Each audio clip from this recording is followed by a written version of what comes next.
Wire, हम लोगों ने थिन वायर का फॉर्मूला तो पढ़ ही लिया था। क्या पढ़ा था थिन वायर का? B is equal to mu naught upon 2 pi I by are.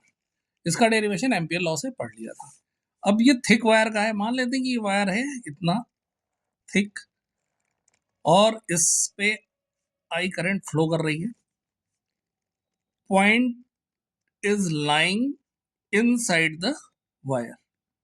तो रेडियस हमने ले ली इसकी कैपिटल R, और ये एक्सिस से R डिस्टेंस पे पॉइंट है, तो हम लूप लेंगे एम्पीरियन लूप। इसकी रेडियस स्मॉल r हो जाएगी because this distance is small r। Formula लगा रहे हैं एम्पियर लॉ, तो B dot D L is equal to mu naught I, ये होता है फॉर्मूला।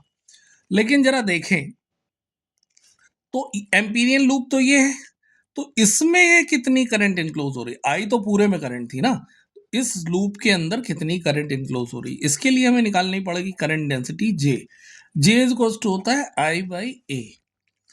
I कितना हो गया? I जितना था उतना हो गया, और एरिया इस pi capital R square, where capital R is the radius of thick wire. Okay, ये हो गया J। तो अब हम निकालें कि इस वाला I का वैल्यू कितना है, तो ये देखते हैं integration over B dot dl।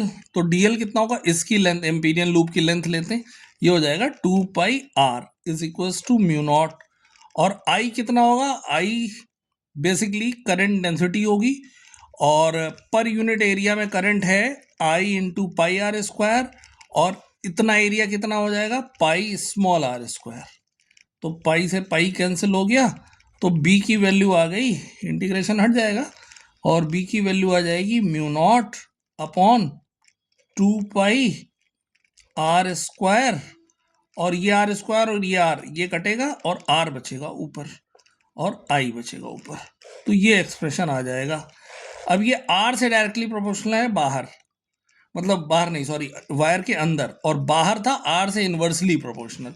तो अगर हम ग्राफ बनाएं तो अंदर चूंकि R के डायरेक्टली प्रोपोर्शनल है तो ऐसे रहेगा, और बाहर ये R से इन्वर्सली प्रोपोर्शनल है तो ये हाइपरबोला बनेगा।